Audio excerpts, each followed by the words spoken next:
sampai kita tawaf 1-3 kilometer. Nah, setelah itu sa'i kurang lebih 3 kilometer juga. Nah, setelah itu ada wukuf, jumroh, talul, ya itu sekitar 6-10 kilometer per hari. Nah, setelah itu baru jumroh lagi, baru tawaf, yang terakhir baru kembali ke tanah air, ya. Makanya kenapa kita perlu tahu manasik haji, tentang kesehatan haji sebelum kita berangkat dan sesudah, gitu ya. Lanjut. Ini rencana perjalanan haji untuk tahun 2023. Jadi maksimal itu 42 hari. Bapak Ibu bisa lihat di sini dari tanggal 23 Mei 2023 sampai 3 Agustus 2023. Yaitu sekitar 42 hari. Oke, di sana Bapak Ibu nanti di saat pelaksanaan haji jangan takut. Jadi di sana kita punya tim kesehatan sendiri, ya.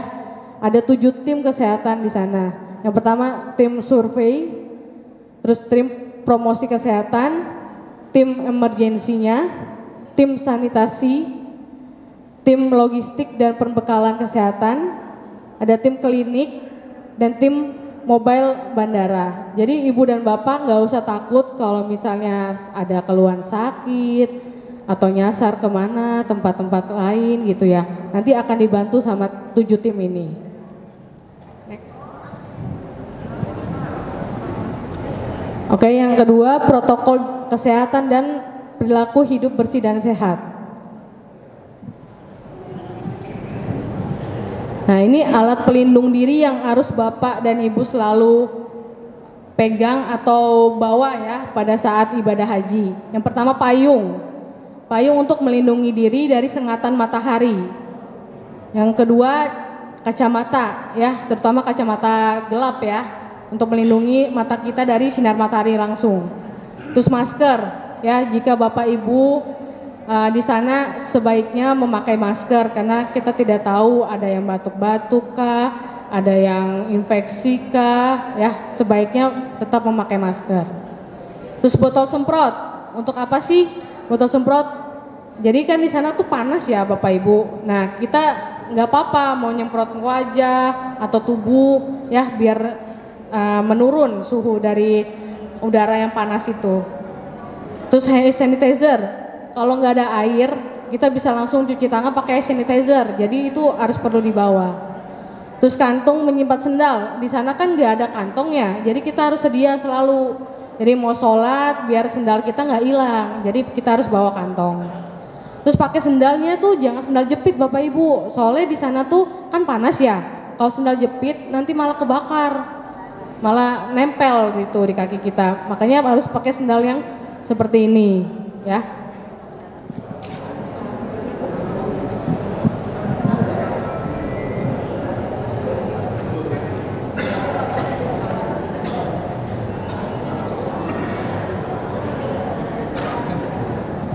Ya, kita lihat video dulu ya Bapak Ibu.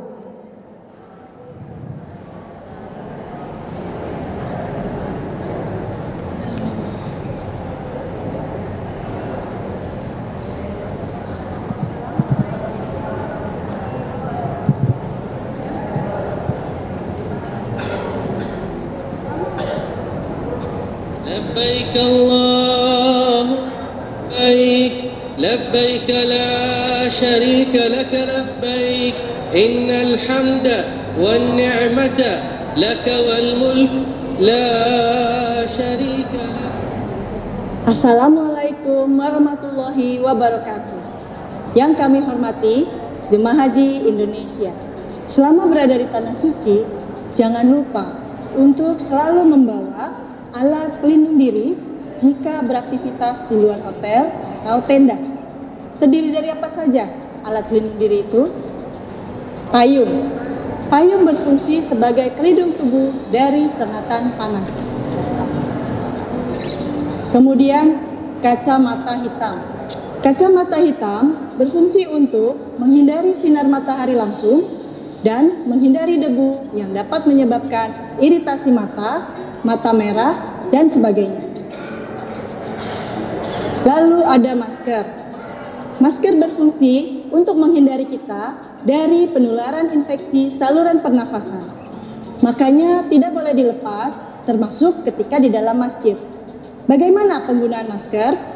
Lihat permukaan masker. Permukaan yang halus atau berwarna putih dipakai di dalam. Sedangkan yang permukaannya agak kasar atau berwarna hijau, biru atau gelap dipakai di luar.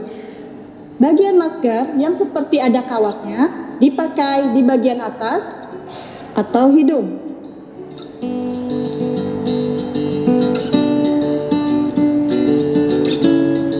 Seperti ini.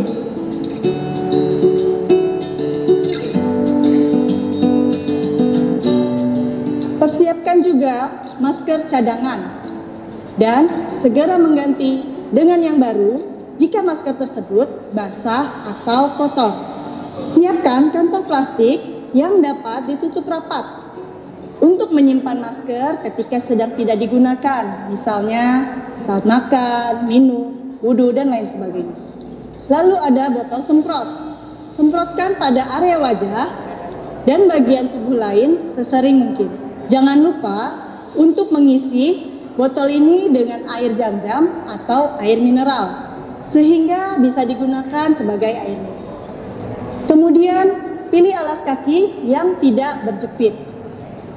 Kulit kita selama di tanah suci cenderung kering, sehingga kalau kita pakai alas kaki yang berjepit, mudah sekali luka. Pilih alas kaki yang ada tali belakangnya, supaya tidak mudah lepas. Jika memasuki masjid, jangan lupa untuk selalu membawa kantong untuk menyimpan alas kaki dan jangan ditinggalkan di luar. Siapkan juga hand sanitizer untuk membersihkan tangan sewaktu-waktu saat sabun dan air mengalir tidak tersedia. Itulah alat pelindung diri yang harus selalu dibawa dan digunakan selama melaksanakan ibadah haji. Haji sehat, haji mabrur. Wassalamualaikum warahmatullahi wabarakatuh.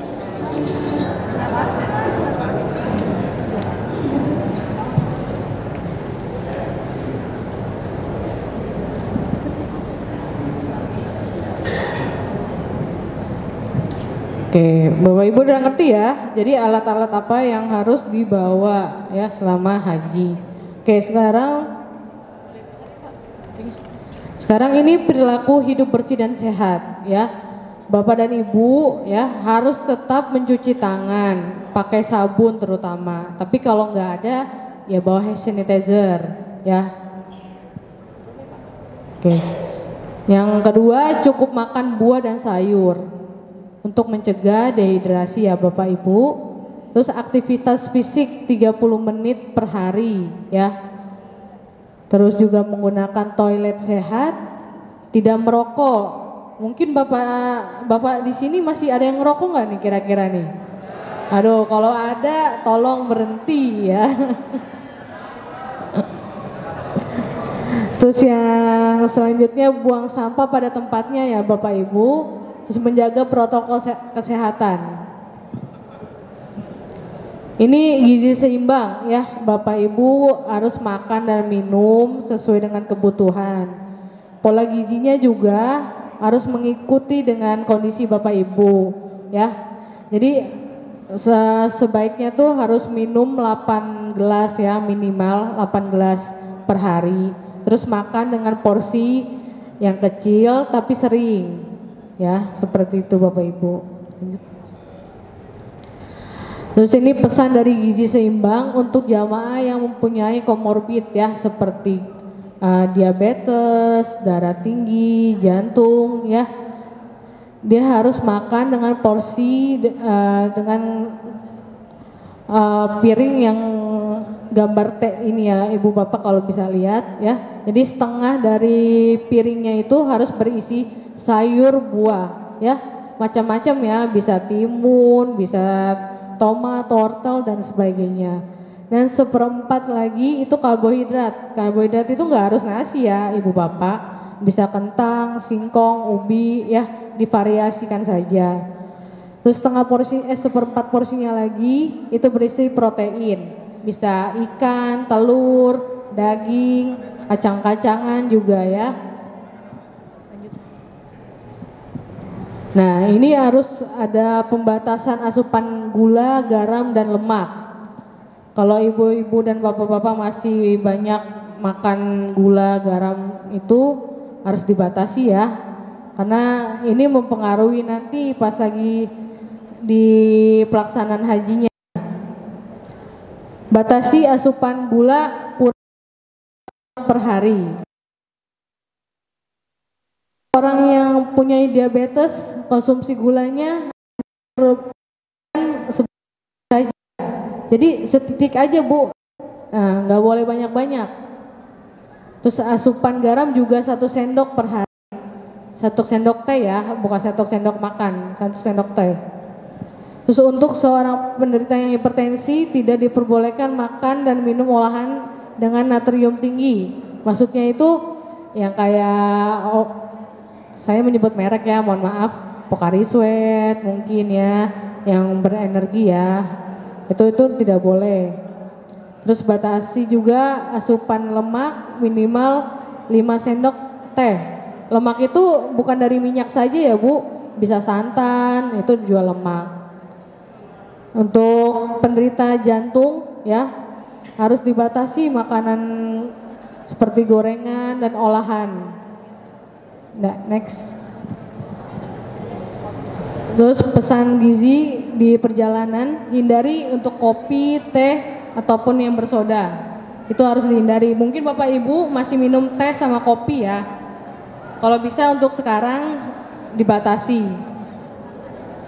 Untuk air minimal 200 ml per jam atau 1 gelas per jamnya ya.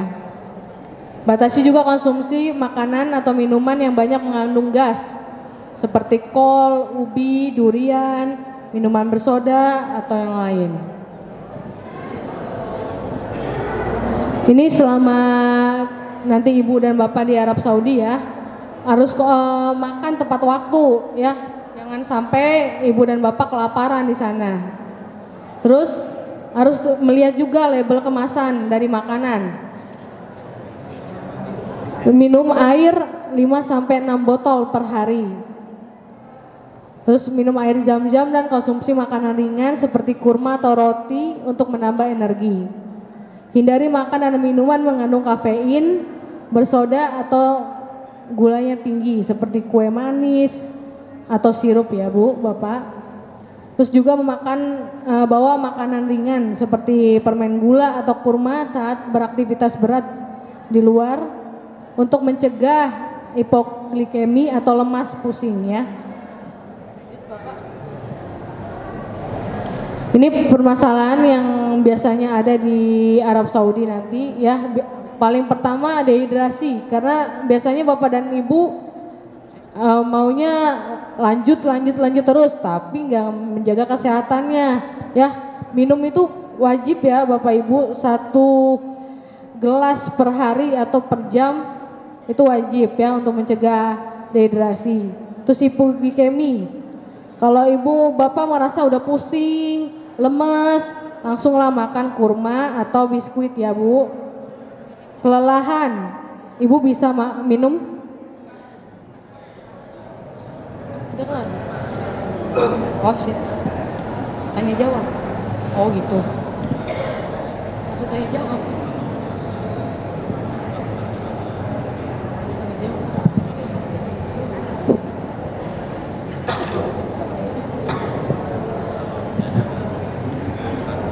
Assalamualaikum warahmatullahi wabarakatuh. Bapak-bapak, ibu-ibu, tamu Allah SWT, kalau memang ada yang langsung mau ditanyakan, boleh dipersilakan ajukan tangan. Kalau seandainya pada saat dokter mempresentasikan materi tersebut, kalau emang ada yang mau dipertanyakan, dipersilakan.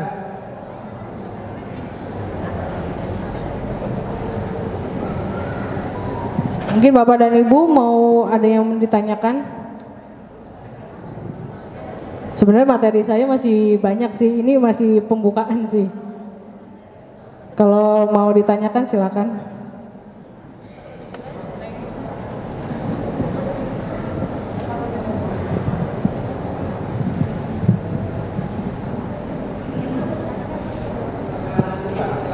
Bismillahirrahmanirrahim. Assalamualaikum warahmatullahi wabarakatuh. Waalaikumsalam warahmatullahi wabarakatuh. Perkenalkan saya Gembar Gani Fianto, Bu, dari kelompok 4 atau rombongan 4. Saya ini pengidap diabetes, Bu ya. Saya ketergantungan dengan obat, Baik. terutama dengan insulin. Baik. Insulin itu kan harus dibawa terus ya, artinya ditaruh di tempat yang aman atau harus dengan pendingin seperti itu.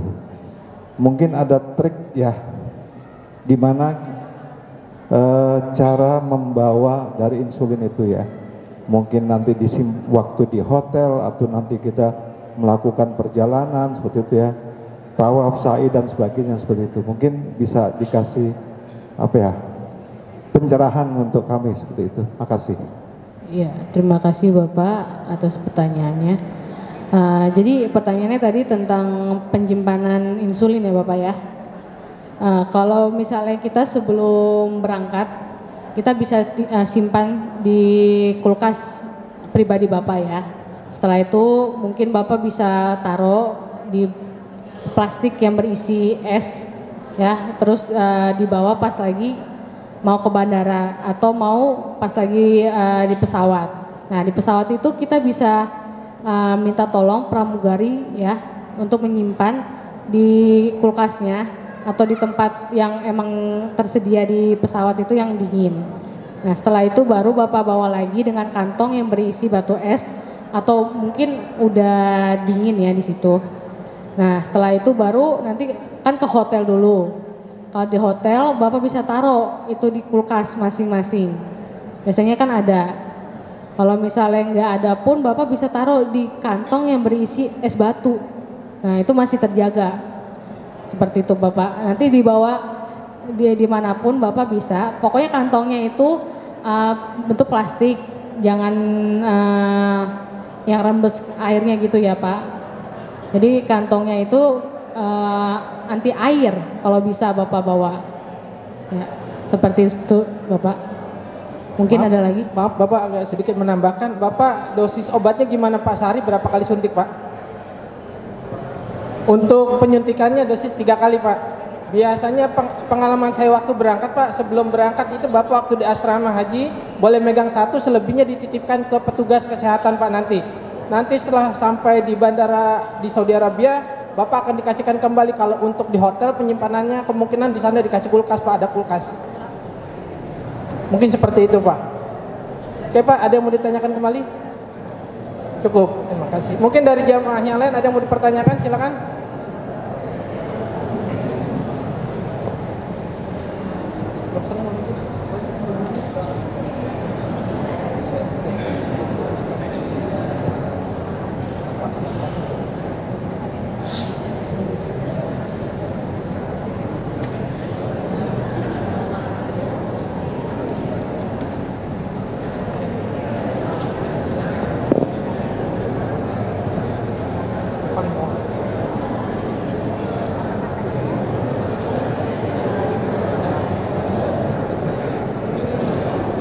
Oke Bapak, baik, saya akan coba membagi pengalaman. Kebetulan saya sudah berangkat 2019 sebagai petugas haji. Mungkin nanti kalau ada yang langsung mau ditanyakan, boleh langsung dipertanyakan ya Pak ya. Kalau emangnya ada menurut Bapak, oh ini harus ditanyakan, boleh Pak. Insya Allah saya bantu karena saya sudah pernah ikut menjadi petugas kesehatan haji. Oke Bapak, ini perjalanan saya kemungkinan nanti kita menjalankan ibadah itu kurang lebih 43 hari. Christoph. Oke, selamat datang para tamu Allah Subhanahu wa taala. Semoga kita semua istiqomah dan dapat menunaikan ibadah haji. Amin ya Allah ya rabbal alamin. Selama proses menunggu diharapkan para jamaah mengikuti prosedur dan mempersiapkan semuanya agar tetap istiqomah, agar kita tetap bisa berangkat menunaikan ibadah haji. Jangan lupa jaga kesehatan, ikutin bimbingan ibadah dan penyuluhan kesehatan. Nanti di hari pertama kita akan kumpul di asrama haji. Nanti di sana akan diberi pembekalan, terus dok, akan dikarantina, biasa mendapat pengarahan dari Kementerian Agama, dari Kementerian Kesehatan, kemudian mendapatkan uang saku sesuai dengan ketetapan dari pemerintah, dan kita akan mendapatkan gelang identitas Pak. Lanjut dok. Ini salah satu gelang identitasnya, diusahakan gelang identitas ini jangan sampai terlepas, dan ada barcode-nya juga, usahakan dipertahankan barcode-nya. Barcode-nya ini udah didesain oleh pemerintah secara bagus. Nah, untuk para jamaah yang mengkonsumsi obat-obatan rutin seperti Bapak tadi yang memakai insulin, tolong dipersiapkan, apalagi yang dia menggunakan obat-obatan hipertensi yang harus diminum selama 43 hari, harus tetap dibawa sesuai dengan jumlah hari yang akan Bapak minum. Misalnya dosisnya 2 kali 1, berarti kan sehari 2 kali 43 berarti 86. Berarti 86 tablet harus dibawa selama bepergian, selama mengikuti selama mengikuti ibadah haji. Lanjut dok. Nah, yang dokter bilang tadi, nanti selama di pesawat kita tuh perjalanan dari Bandara Soekarno-Hatta sampai ke tempat tujuan ke Mekah itu kurang lebih 10 jam. Nanti selama di pesawat itu diusahakan Bapak itu jangan terlalu banyak duduk atau tidur. Usahakan tetap seperti biasa bergerak, tetap ibadah sholat. Nanti kita di sana itu sholatnya tayamum. Tidak boleh menggunakan fasilitas yang ada di pesawat seperti mau wudhu di dalam toilet, nggak boleh Pak. Harus tayamum karena akan membahayakan jamaah yang lain kalau Bapak berwudhu dengan air. Nanti di sana akan dipandu sama biasanya ketua kelompok. Nanti di sana setiap kloter itu ada ketua kelompoknya, kelompok dari Kemenak. Setelah tiba tetap jaga kesehatan.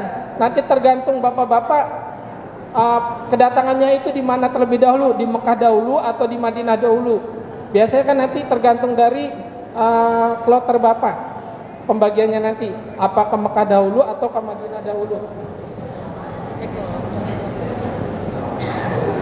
Nanti selama di sana kita akan mendapatkan banyak fasilitas. Ada kendaraan gratis. Usahakan kalau Bapak berpergian itu jangan sendirian. Ajak teman-temannya, jangan lupa bawa alat komunikasi. Karena berisiko untuk nyasar. Jadi kalau emang nyasar bisa hubungin ketua kelompok atau ketua regu. Dan jangan lupa yang dokter bilang tadi, membawa APD, alat pelindung diri. Seperti payung, ada 7 ya Pak ya. Payung, terus sandal, kacamata hitam, kantong sandal, alat buat semprot aja Pak. Di sana karena suhunya panas sekali Pak. Kemungkinan nanti di 2024 itu peralihan antara musim hujan ke musim panas. Jadi lebih cenderung ke panas Pak. Jadi benar-benar dipersiapkan APD-nya, jangan sampai ketinggalan. Ya siap Pak, silakan Pak.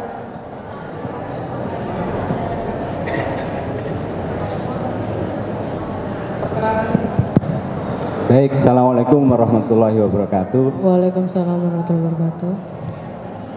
Nama Wahyudi dari kelompok 3. Saya kira yang lain mungkin cukup lagi. Mungkin sebelum berlanjut ke penjelasan yang lain, saya kira yang perlu dijelaskan mungkin prosedur untuk mendapatkan istitoah. Karena selama ini jamaah kita ini masih pada galau ya, untuk mendapatkan istitoah itu gimana?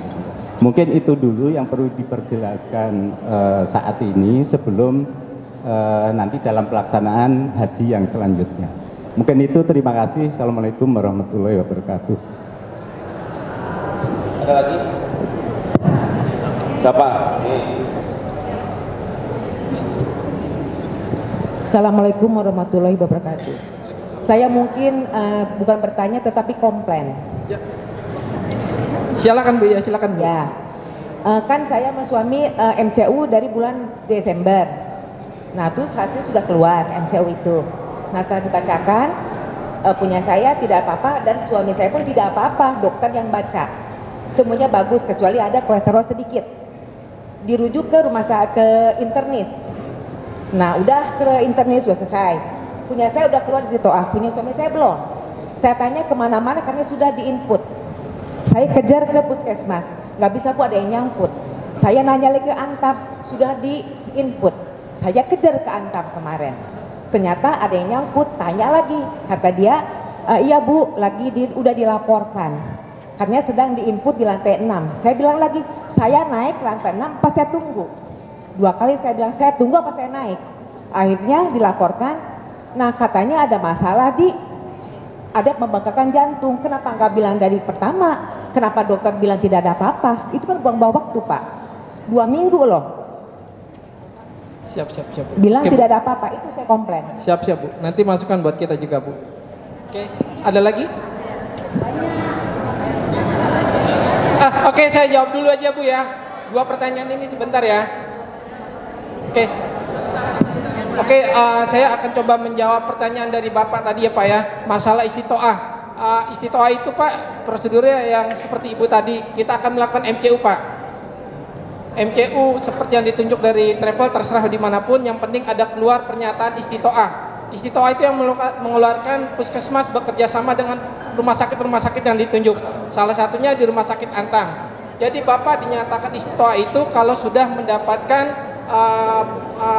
acuan dari rumah sakit atau dari puskesmas yang ditunjuk sama pemerintah. Jadi misalnya dari Rumah Sakit Antang Bapak melakukan medical check up, Bapak akan ditensi, akan diukur berat badannya, akan direkam jantungnya, akan konsultasi dengan dokter, akan diperiksa hasil laboratoriumnya juga. Kalau seandainya dari pemeriksaan dari MCO tersebut ada permasalahan, mungkin yang akan dikonsulkan ke dokter yang lebih lanjut lagi. Setelah pemeriksaan itu dinyatakan fit atau sehat semuanya, baru dilaporkan ke puskesmas untuk dinyatakan istitoah, dan yang mengeluarkan istitoah itu dari pihak puskesmas. Oke Pak, seperti itu. Gimana Pak? Oke, kalau untuk yang masalah Bapak siapa tadi Ibu, biar nanti kita follow up nanti Bu. Nanti temuin saya langsung Bu, nggak apa-apa, nanti saya tanggung jawab masalah Bapak. Ya, temuin saya langsung nggak apa-apa Bu ya. Bapak siapa Ibu tadi?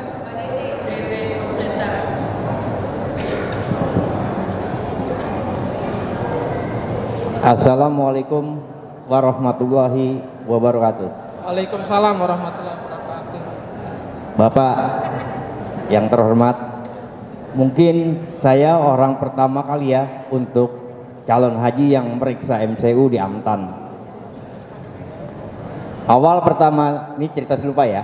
Awal pertama saya MCU, mungkin pelayanannya bagus. Disambut, wah pokoknya bagus ya. Baik dalam pelayanan. Setelah MCU, berapa hari kemudian saya mengambil hasil MCU-nya. Bagi diri saya sendiri, saya tidak bermasalah, karena tidak punya masalah penyakit apapun. Kemudian bagi istri saya, dia ada 2 masalah yang kata dokter harus diperiksa kembali. Setelah saya periksa lagi kembali ke Antam, mungkin istri saya ini punya masalah penyakit, masalah jantung katanya. Saya sendiri pribadi datang ke Rumah Sakit Antam pagi jam 8 atau jam setengah 9 lah udah datang. Saya daftar ke Dokter Irma pagi. Setelah saya sudah daftar, sampai menunggu jam 11 saya tidak dilayani. Kemudian akhirnya setelah tidak dilayani, saya langsung ke customer service yang bagian pendaftaran tersebut. Setelah itu alasannya dokter sudah close. Dari pagi saya sudah datang, sudah daftar, akhirnya dokter menerangkan close. Setelah itu saya tidak mau pulang, saya tetap akan lanjut pemeriksaan, karena kalau sampai saya tidak dapat hasil dari rumah sakit, akhirnya saya batal lagi, nunggu lagi. Nah setelah itu saya daftar lagi, akhirnya ke dokter Ivan. Dari jam setengah 12 kemudian sampai jam setengah 4 saya belum dapat pelayanan juga. Akhirnya saya langsung datang ke tempat servis penerimaan itu, suster-suster. Saya tanya, Sus, ini kenapa Sus? Dari pagi sampai saat ini saya belum ada pelayanan. Setelah saya tanya, apakah istri saya membayar dengan BPJS pelayanan, akhirnya mau WA. Nge-WA itu lewat HP. Ini bagaimana pelayanan di Antam? Saya bilang begitu. Setelah saya dilayani gitu, akhirnya terus ditelepon saya. Bapak ada di mana? Saya bilang saya ada di depan customer service. Setelah itu didatangin saya. Begitu saya bicara dengan Ibu Dewi kalau nggak salah. Baik Pak, kalau gitu saya layani dengan sempurna, katanya begitu kan. Setelah itu jam 4:30 baru selesai dalam dokter tersebut. Terus dibantu lagi untuk pengambilan pengobatannya. Baru kira-kira jam 5 saya baru selesai. Saya dari pagi 8:30 seharian itu di Antam. Yang saya tanyakan itu masalah speaker itu tidak sempurna Pak. Jadi dalam pemanggilannya tidak jelas. Jadi tolong disempurnakan speakernya tersebut dan juga sempurnakanlah pelayanan di Antam. Saya juga dulu bekerja di bagian pelayanan, tapi nggak seperti pelayanan di Antam. Saya bilang itu. Kalau saya dulu kerja di pelayanan dengan banyak orang tersebut, saya targetkan satu orang 10 menit. Tapi kenapa di Antam demikian? Dan juga masalah istri saya masalah jantung. Sampai saat ini saya harus kembali lagi dan akan melewati masa penyelesaian pembayaran terakhir. Bagaimana tentang istiqahnya ini sampai saat ini pun saya belum tahu masalah istiqahnya itu. Sedangkan saya pelunasan tinggal waktu yang sudah dibatasi oleh pemerintah. Nah, pertanyaan saya, mohon kapan surat istiqah itu keluar kembali dan kapan saya bisa mengetahui dan sempurnakanlah pelayanan di Antam. Demikian pertanyaan saya. Assalamualaikum warahmatullahi wabarakatuh. Waalaikumsalam warahmatullahi wabarakatuh. Bapak maaf boleh bertanya sedikit? Oke, terima kasih atas masukannya. Nanti insya Allah ke depannya masukan-masukan dari jamaah akan kita beri informasi ke atasan kita. Saya tanya sedikit Pak, waktu Bapak datang ke rumah sakit Antam, apakah Bapak daftar ulang lagi Pak? Terus sudah ditensi, sudah lapor sama petugasnya? Sudah. Kemungkinan ada misi di mana sih juga kurang begitu paham Pak. Biasanya kalau di Antam kalau udah daftar ulang kemudian ditensi biasanya nggak lama dipanggil sesuai dengan urutan. Nanti begitu Bapak ditensi dikasih unjuk nomor urutannya. Begitu. Ya kan karena kan ini kalau masalah kasus jantung mungkin Bapak si ibu itu harus pengobatan dahulu. Nanti kemungkinan dinyatakan istiqoah setelah pengobatan ada pemeriksaan ulang lagi baru bisa dinyatakan kalau dari hasil jantungnya itu udah bagus Pak. Mungkin dari dokternya si ibu ini harus minum obat dulu, obat rutinnya ya. Jadi saya minta tolong Pak, jadi pelayanannya untuk kami gitu Pak. Maksudnya gini Pak, saya juga akhirnya saya baru mengetahui Pak ya. Istri juga saya kemarin juga saya ke dokter di EMC Pak, EMC di Pelomas itu juga. Itu masalahnya katanya tentang tiroid. Di sana juga sama Pak, jadi pelayanannya Pak. Orang yang membayar dengan BPJS jangan diharapkan suruh cepat. Jadi saya komplain semua nih kepada rumah sakit. Lain dengan orang yang pembayaran dengan tunai. Jadi saya mohon jangan dibeda-bedakan antara pembayaran BPJS dan pembayaran tunai. Mana yang lebih dulu dipersilakan masuk, jangan dibeda-bedakan. Itu aja Pak. Jadi untuk masalah istri saya ini kesehatannya belum sempurna. Itu saja. Jadi kapan untuk jantung ini penyakit jantungnya ini masalahnya sampai saat ini belum ada jawaban dari dokternya gitu Pak. Demikian, terima kasih. Oke Bapak maaf kalau untuk pelayanan di kita itu Pak kita nggak mandang dia itu BPJS pribadi asuransi lain. Yang penting si pasiennya itu udah dapat nomor urut. Kalau seandainya Bapak ada perlakuan seperti itu kita bakalan dilaporin Pak. Kita akan kena sanksi. Pak maaf Pak kalau dibilang nomor urut Mungkin ya waktu saya daftar itu nomor 1 Pak. Ada orang yang baru daftar belakangan, dia lebih dulu masuk daripada tempat saya Pak. Nah itu makanya saya bilang Pak. Maka saya komplain terus ke Antam demikian Pak. Jadi mohon ya Pak. Jadi jangan dibeda-bedakan antara pembayaran BPJS dengan pembayaran tunai. Itu harapan saya Pak. Betul nggak? Ya, terima kasih Pak. Betul Pak. Yang saya bilang tadi itu nggak ada perlakuan dia itu BPJS atau pribadi atau di asuransi. Semua pasien di Antam itu sama Pak. Benar Pak. Karena kalau kita ketahuan kita bakalan dilaporin Pak, akan kena sanksi Pak. Kenyataannya seperti itu Pak. Bapak boleh nanti melapor ke Antam atau ke rumah sakit Pak.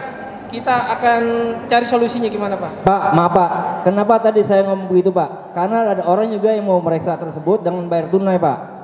Jadi saya tanya benar orang yang periksa tersebut. Makanya saya terus terang aja. Jadi bukan rumah sakit Antam aja Pak, saya belum ngomong ya. Rumah sakit semua Pak. Bukan satu aja saya bilang Pak. Jadi mohon cuma itu aja Pak. Saran saya, jangan membeda-bedakan antara pembayaran tunai dengan pembayaran BPJS. Itu aja Pak. Jadi bukan di rumah sakit Antam aja Pak, dimanapun rumah sakit itu Pak. Ya saran saya begitu Pak, diperbaiki dalam pelayanannya. Terima kasih. Siap, terima kasih masukannya Bapak. Insya Allah di Antam itu yang saya bilang tadi tidak memandang dia itu BPJS atau apapun Pak, tetap kita layani sesuai nomor urutan. Walaupun ada miss, nanti kita cari missnya di mana Pak. Terima kasih atas masukannya Bapak. Kalau untuk masalah jantung mungkin dokter akan menambahkan Pak. Ya, terima kasih Bapak. Tadi kan saya mendapatkan pertanyaan yang tentang setelah MCU, terus Bapak dikonsulkan ke jantung ya Pak ya. Jadi gini, jadi kita pertama MCU itu pasti dari dokter umum dulu.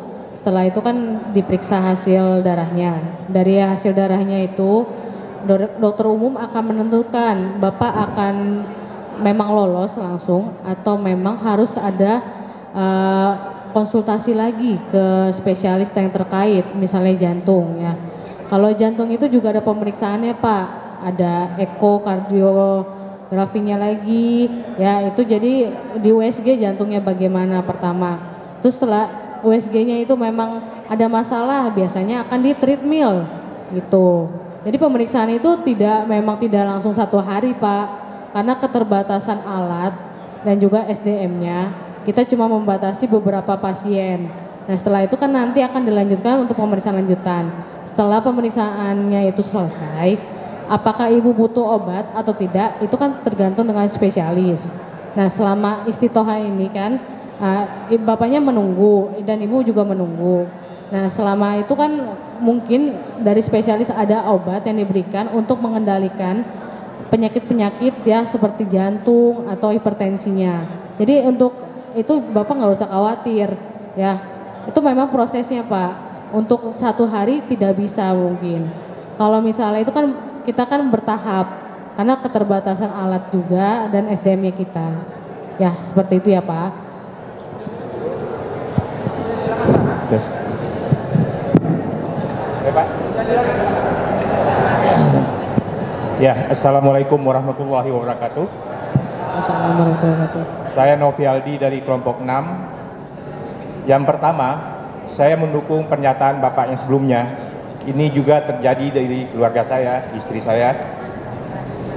Waktu itu habis MCU, istri saya dirujuk ke dokter. Dan waktu kita hadir, sudah mendaftar di loket pendaftaran, sudah menunggu, dinyatakan dokternya sudah pulang.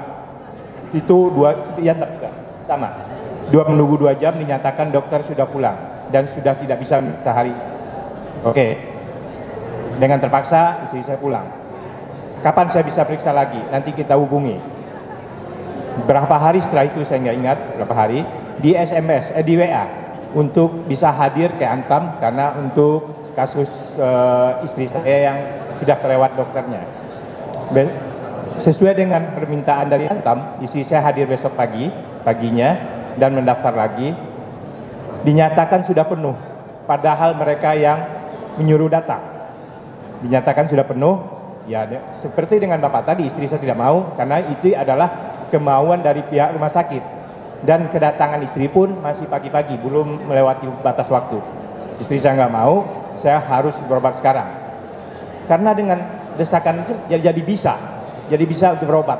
Ini kan jadi suatu pertanyaan. Tadi dinyatakan tidak bisa, sekarang jadi bisa. Dan itu permintaan dari ya Antam untuk datang ke rumah sakit. Nah ini saya hanya menambahkan dari komplain dari Bapak yang sebelumnya.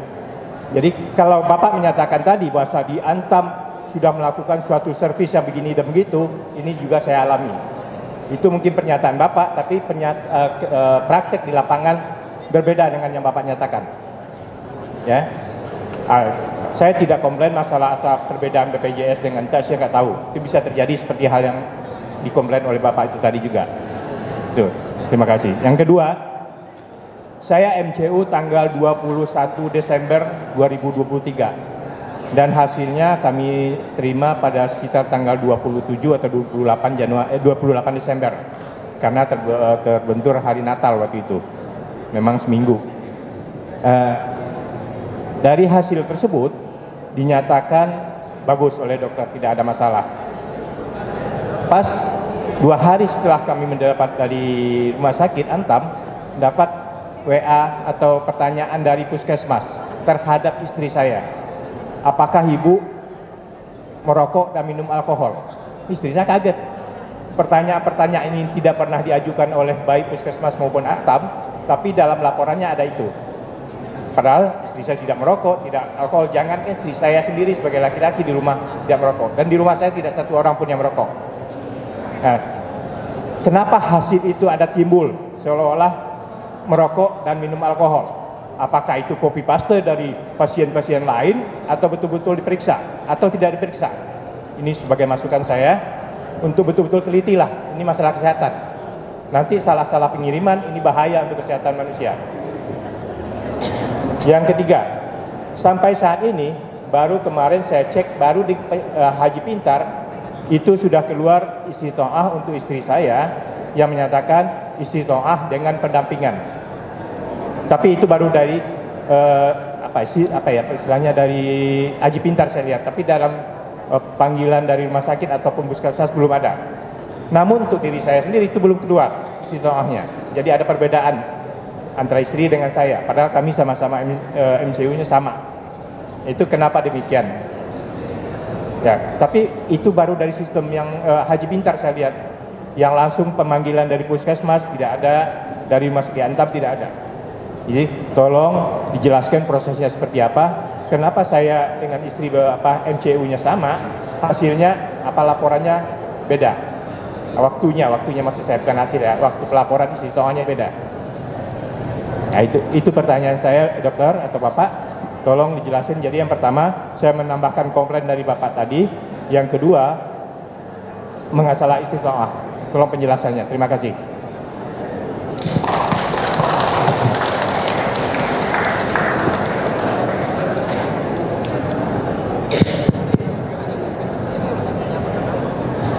Izin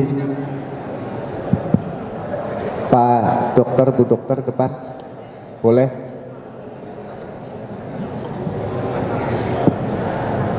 Assalamualaikum warahmatullahi wabarakatuh. Pihak dari Rumah Sakit Antam yang saya muliakan dan para tamu-tamu Allah insyaallah yang akan berangkat, ada satu pertanyaan buat Antam. Saya sudah kemudian dinyatakan sudah tidak ada masalah dan hasil evaluasi dari Puskesmas sudah kami kembalikan ke pihak Antam. Yang jadi pertanyaan saya, sampai sekarang saya belum ada informasi kelanjutan soal istitoahnya. Sedangkan kita ini semua supaya nggak stres gitu, jadi mau berangkat penyakit itu jangan timbul lagi. Tolong dong sistemnya itu diperbaiki. Komunikasi dengan pihak rumah sakit saya sudah. Jadi kita ini sudah berlelah-lelah sebelum berangkat itu sudah lelah pikiran, lelah batin, lelah duit. Nah itu tolong nama saya Humaydi Ladahlan. Kemarin sudah sudah dihubungi dan lain sebagainya. Itu saja. Kapan istitoahnya keluar? Terima kasih. Assalamualaikum warahmatullahi wabarakatuh.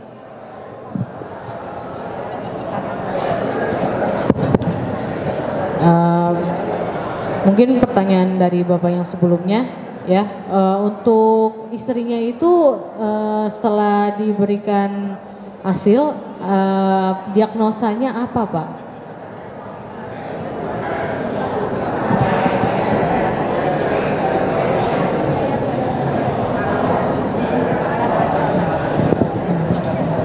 Tes.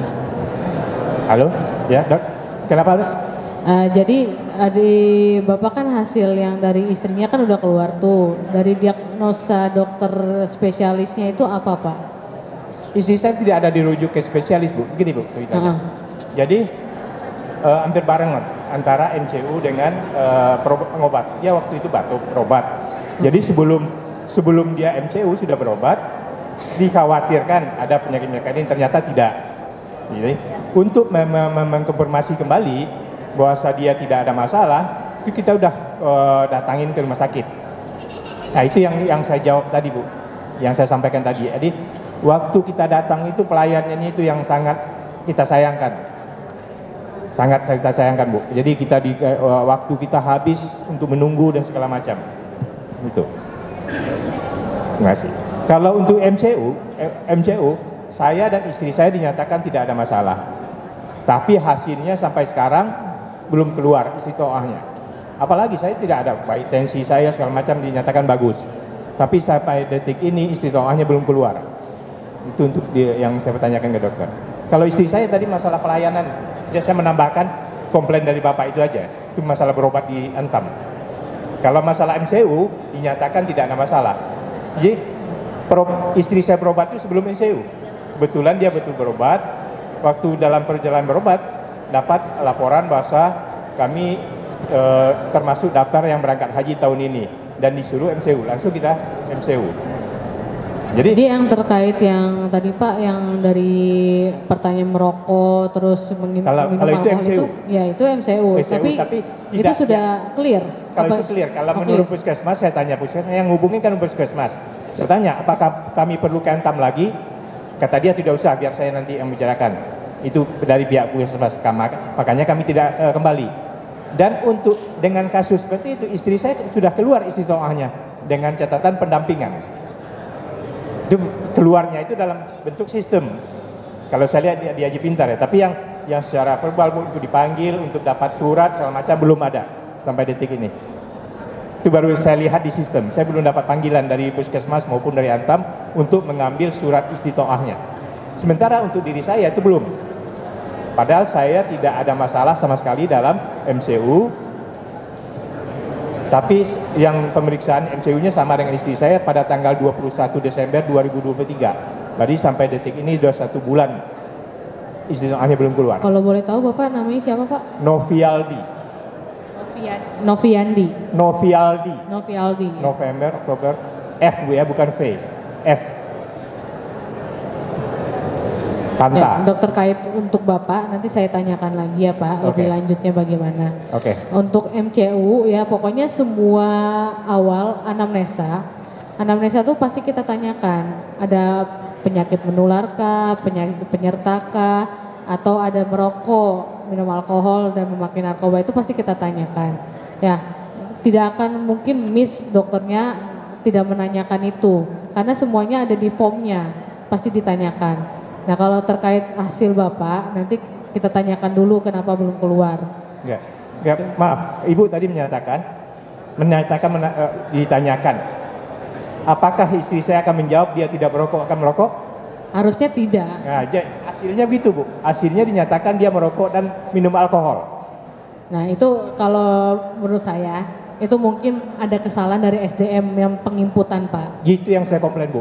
Ini jangan sampai terjadi, ini akibatnya fatal buat. Ya, saya mohon maaf Pak, soalnya kekurangan SDM juga, kita kan SDM terbatas Pak.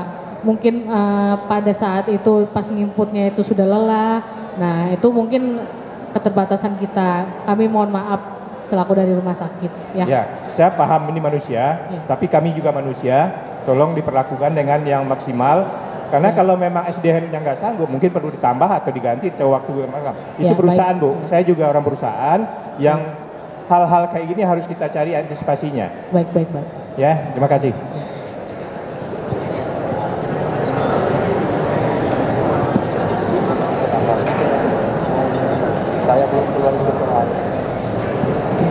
Untuk terkait yang pertanyaan yang berikutnya, hasil istitohanya itu kita kan dari rumah sakit hanya melakukan MCU saja Pak. Jadi istitohanya sendiri yang dikeluarkan oleh puskesmas. Jadi hasil MCU kita berikan ke puskesmas. Seperti itu. Jadi istitohanya pasti puskesmas yang mengeluarkan, bukan rumah sakit. Gitu. Halo, saya pernah tanya ke puskesmas, katanya belum diinput dari rumah sakit. Mana yang benar nih? Saya nggak tahu juga nih yang benar yang mana. Katanya belum diinput. Jadi gini, datanya memang kita input, cuma keluar istitohanya itu dari puskesmas. Ya, oke. Tapi saya justru itu, saya tanya ke puskesmas, Bu, kok istitoha saya belum keluar? Dia bilang data Bapak belum diinput. Ya, tolong, mana yang benar saya nggak tahu. Ya, kalau untuk Bapak nanti kita cek. Maksudnya pertanyaan yang Bapak yang oke. Enggak, kalau kebetulan pertanyaannya bersama. Hampir sama, ya. Ya, terima kasih. Pokoknya kalau masalah penginputan dari rumah sakit, dari MCU-nya, cuma hasil dari istitohanya sendiri puskesmas yang mengeluarkan. Ya, seperti itu ya Bapak Ibu.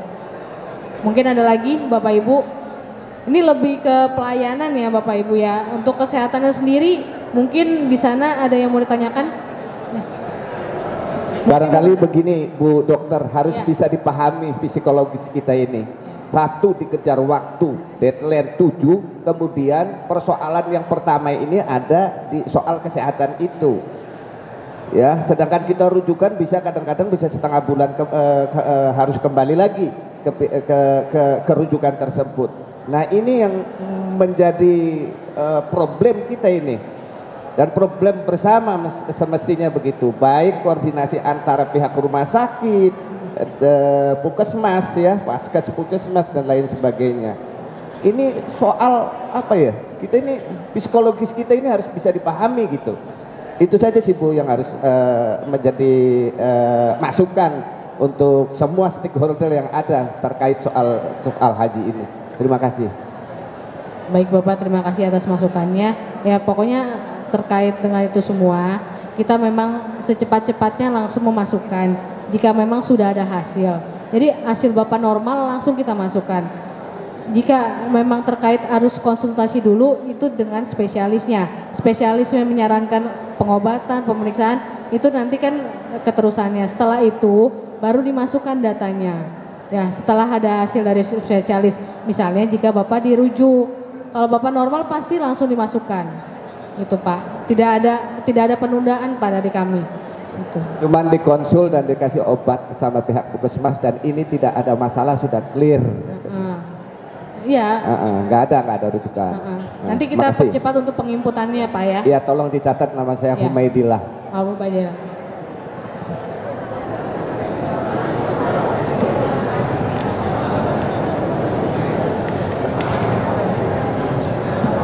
Mungkin ada lagi Bapak Ibu.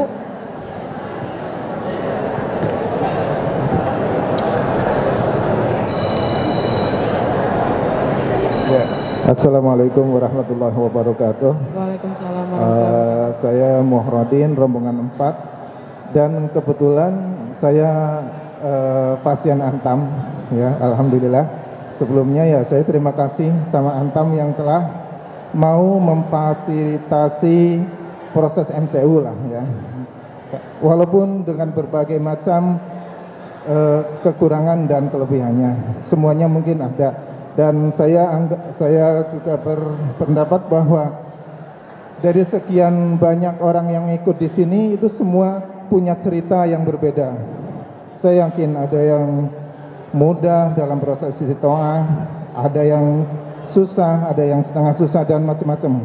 Dan pas kebetulan saya di Antam berdua sama istri, yang jadi pertanyaan begini kayaknya ya, apakah nggak ada standar dalam MCO yang artinya menyederhanakan peserta haji, syarat-syaratnya itu udah ada kesepakatan belum antara puskesmas, kemudian masing-masing rumah sakit atau pihak-pihak yang terkait mengenai istitoah? Karena begini, di setiap puskesmas pun ternyata beda. Jadi untuk tes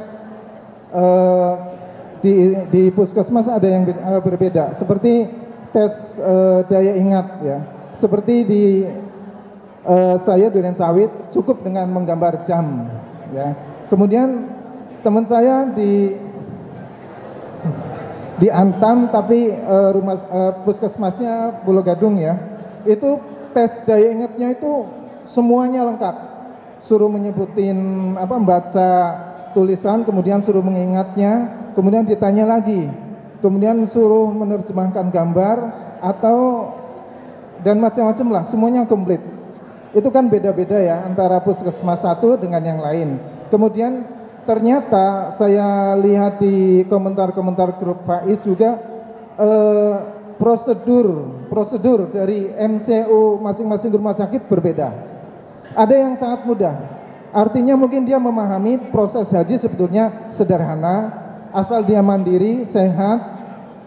Saya pikir daya ingat nggak terlalu diungkit ya, karena kita udah berusia pertama ya. Kita dunianya bukan dunia anak-anak yang dunia main-main, ngitung angka, gambar jam. Kita itu justru fokus ke ibadah, kekhusyuan ibadah, dan macam-macam. Sehingga hal-hal yang sepele kadang-kadang kita terlupakan, bukan berarti kita tidak bisa, tapi itu kayaknya udah fase-fase yang udah kita lewatin lama gitu ya. Jadi begini, apakah enggak sebaiknya antar rumah sakit, antar puskesmas dan pihak-pihak terkait itu mensederhanakan proses? Karena kita udah tahu semua sebenarnya orang yang nggak boleh haji itu pertama orang TBC, HIV, kemudian orang yang gula, cuci darah, kemudian itu sebenarnya poin-poin itu udah cukup ya. Artinya nggak perlu dilebih-lebihkan lagi. Misalkan yang terjadi begini, kolesterol naik sedikit atau batas maksimal normal, itu harus dirujuk. Lah padahal itu pengobatan yang sifatnya kontemporer ya, temporer banget. Mungkin sekarang saat itu tinggi, kemudian diobatin sembuh. Belum tentu besok lebaran dia makan semua makanan, dia tinggi lagi, siapa yang akan mengontrol lagi? Lah sebetulnya itu yang hal-hal yang kayak gitu kayaknya mubadir dah, menurut saya mubadir. Mungkin perlu pengontrolan untuk pengobatan ya, tapi prosedur ini kalau dipakai untuk istitoah akhirnya menghambat semua proses. Seperti contoh, saya dan istri saya di Antam sama, di puskesmas Duren Sawit, proses juga sama, sudah tes kebugaran, tapi ternyata istitoah saya keluar, istri saya belum. Dan ternyata teman-teman ada di sini grup 4, ada yang istrinya sudah, suaminya belum, padahal proses sama, kasusnya hampir sama. Lah itu sebenarnya kendala-kendalanya di mana? Padahal begini, istitoah itu bagi kami sangat penting karena untuk melanjuti proses berikutnya itu pelunasan. Tapi kalau istitoahnya itu ternyata kayak nggak ada kepastian, artinya kayak semacam nasib-nasiban. Oh ini nasibnya baik, dia istitoahnya cepat. Lah orang yang haji kadang-kadang suka berandai-andai begini, oh mungkin ini sesuai dengan amal perbuatan gitu. Lah khawatirnya begitu. Seperti kayak kejadian di Mekah itu kan begitu. Orang yang akan perbuatannya begini di sana dipersulit atau dibalas. Lah kita juga seolah-olah kayak berandai-andai begitu. Kita jadi agak takut, ini jangan-jangan ada kesalahan dalam hidup kita sehingga istitoah itu susah. Padahal itu adalah kekacauan sistem. Kita sudah sering istighfar, ya Allah, astagfirullahaladzim, baca selawat, mudah-mudahan ini bukan dari dosa-dosa yang kita lakukan, tapi seharusnya dari pihak rumah sakit dan pihak terkait juga memperbaiki sistem, harusnya ya. Sistem itu penting ya, karena benar ya, menurut saya ini ketidaksinkronan hubungan antara rumah sakit, puskesmas atau pihak-pihak yang terkait yang berhubungan dengan haji. Coba kalau mau kembali kepada sistem dasar ya, pokok dari orang-orang yang nggak boleh haji itu kan udah jelas ya, itu sebenarnya bisa jadi patokan. Dan selebihnya ya hanya pengawasan dan penanganan bila perlu gitu. Ya saya kira hanya itu aja dari saya. Terima kasih. Assalamualaikum warahmatullahi wabarakatuh. Ya, terima kasih Bapak atas pertanyaannya dan masukannya. Terima kasih untuk kami ya. Kami juga banyak-banyak belajar lagi ya. Lobus frontalisnya ya di dalam otaknya. Nah, makanya itu kita untuk menghindari hal-hal itu, kita membutuhkan pemeriksaan seperti menggambar jam. Nah, itu udah standarnya kita, Pak. Nah, untuk hasilnya kita sudah sederhanakan. Kalau memang Bapak hasilnya normal, bagus, kita langsung rujuk ke rumah sakit ke puskesmas dengan hasil yang normal, dan setelah itu baru puskesmasnya sendiri yang akan mengeluarkan istitohanya. Kita data pasti langsung dimasukkan, langsung diinput, nggak mungkin kita tunda-tunda Pak, seperti itu.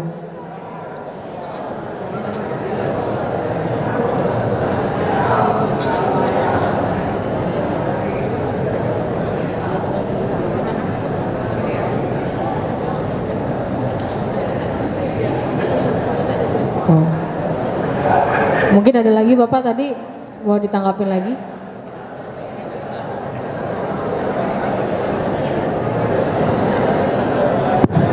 Assalamualaikum warahmatullahi wabarakatuh. Waalaikumsalam Saya warahmatullahi wabarakatuh. Andrianto Bu dari kelompok 7. Saya langsung teknis saja karena saya tahu Ibu dari Antam lah kapasitasnya kan gitu ya.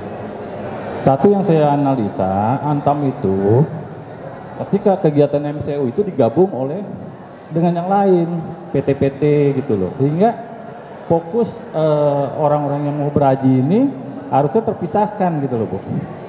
Satu itu. Kedua, harusnya Antam ini mempunyai standar operation prosedurnya, berapa hari sih ketika orang dinyatakan tidak ada rujukan atau apa, target 2 hari, sehari langsung diinput gitu, sehingga 2 hari kerjasama puskesmas itu akan ada jawaban gitu. Saya rasa gitu aja saya. Terima kasih. Assalamualaikum warahmatullahi wabarakatuh. Waalaikumsalam warahmatullahi wabarakatuh.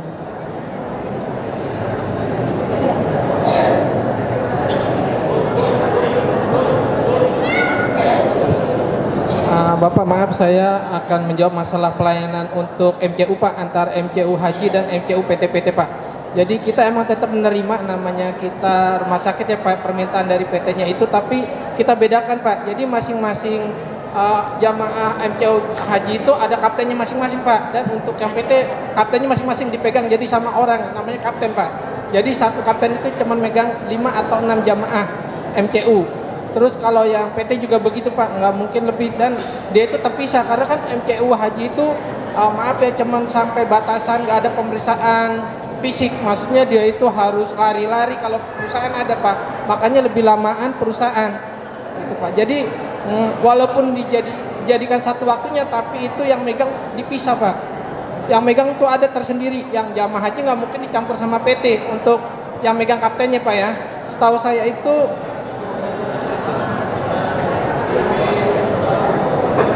iya benar, tapi ada yang bertanggung jawab Pak, nggak mungkin itu kecampur Pak, karena dipegangnya pisah sama kaptennya. Misalnya si kapten A ini megang jemaah haji 5 orang, walaupun jemaah haji itu kita ada 21 orang, berarti ada 5 kapten. Ya, terus yang PT itu sampai 40, kaptennya beda-beda, jadi dikasih tanggung jawab Pak. Jadi kalau seandainya belum selesai, itu tetap kita tuntut kaptennya Pak, sampai selesai.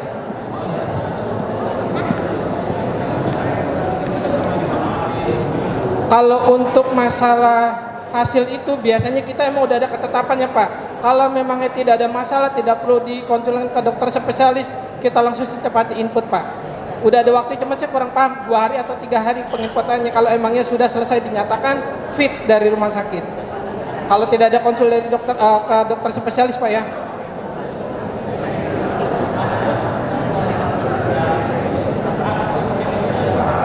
Iya, hasil MCU-nya kalau memangnya dinyatakan sudah fit, biasanya langsung kita cepat input ke puskesmas.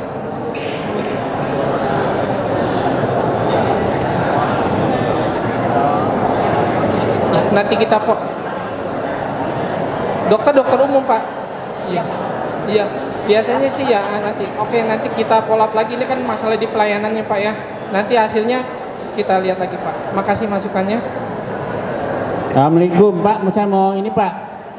Daripada berdebat kusir terus, iya. Karena alasannya selalu yang saya dengar katanya sering server macet, server hang, begini-begini. Gini aja, semua yang hadir di sini yang belum MCU-nya belum istitoah buat daftar. Siapa yang belum keluar sebutkan nama dan tanggal MCU-nya. Biar diperiksa apa benar-benar, mana tahu pernah gagal kirim. Udah dikirim tapi gagal kirim, bisa aja kan gagal kirim, rumah sakitnya nggak ngecek ulang. Siap-siap di rumah sakit. Jadi buat daftarnya aja, buat daftar aja udah, buat daftar siapa yang belum istitoah. Oke, siap-siap. Ini kan sifatnya masukan, nanti kita sampaikan Pak ke atasan kita Pak. Bukan ya. masukan Pak, dibuat sekarang daftarnya. Bukan masukan lagi. Iya buat Pak, daftarnya, karena kan Bapak bawa saya ke daftar. Gimana atasan tahu kalau nggak ada masukan dari saya seperti ini pertemuan Pak. Ya, Bapak bawa daftar itu, bawa ke rumah sakit, Bapak cek di rumah sakit. Ya, nanti itu kan aja itu udah. namanya kita baru tahu dari Bapak. Ini kan namanya masukan. Nanti masukan ini pun saya sampaikan ke atasan saya Pak. Iya, sekarang didata Pak. Boleh yang Ayo sekarang ditulis yang punya siapa pulpen. yang MCU-nya diantam tapi belum keluar. Tulis aja, tulis. Nanti dikasih catatan.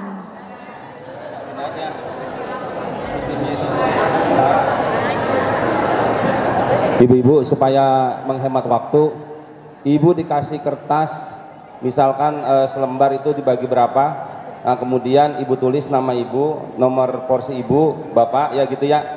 Nah, nanti kasihlah ke beliau kalau begitu dah. Hah? Kenapa?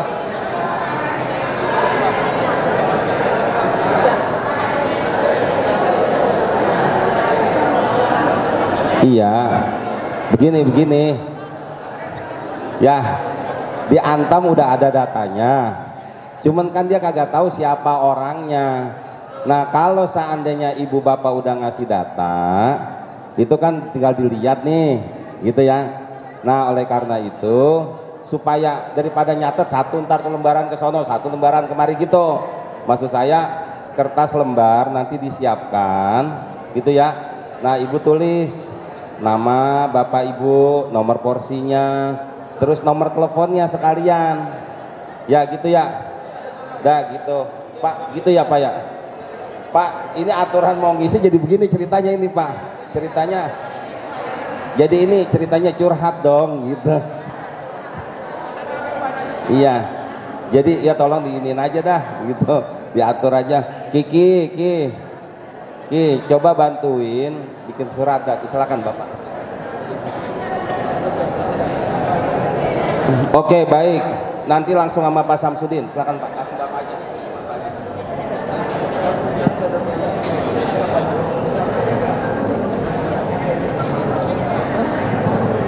Nggak usah, pengen tahu aja sih. Oke bapak-bapak, ibu-ibu, maaf mohon izin. Saya pengen tahu aja yang belum hasilnya belum ada siapa aja, tunjuk tangan aja nggak apa-apa.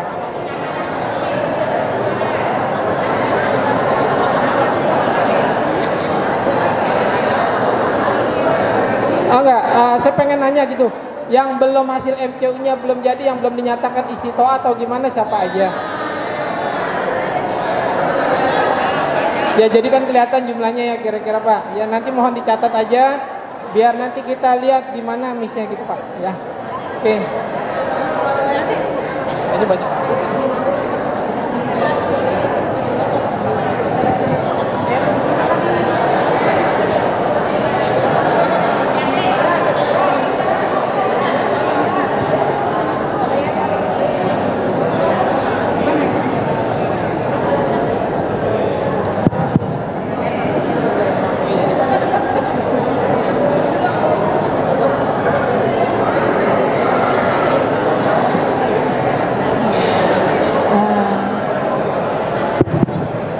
Assalamualaikum warahmatullahi wabarakatuh.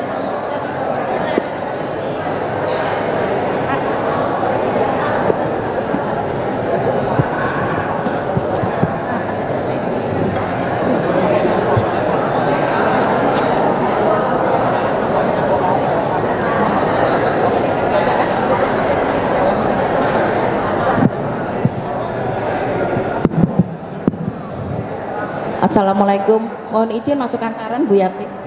Untuk percepatan tidak usah pakai kertas, langsung tulis di grup. Nanti langsung Pak Haji kirim ke rumah sakit, selesai. Yang ditulis cukup nama lengkap, garis miring tanggal lahir.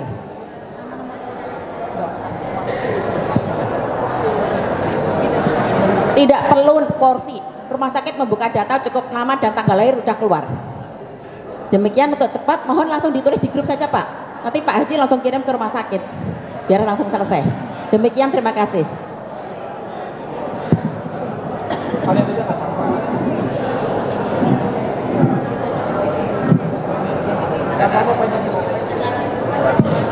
Maaf ya Pak, maaf Pak. Begini aja deh. Ini silahkan Bapak Ibu perombongan ya. Karena ntar kalau diketik juga akhirnya main duluan, yang ono ada tau-tau hilang gitu. Rombongan 7, 8. Ini yang diantam doang.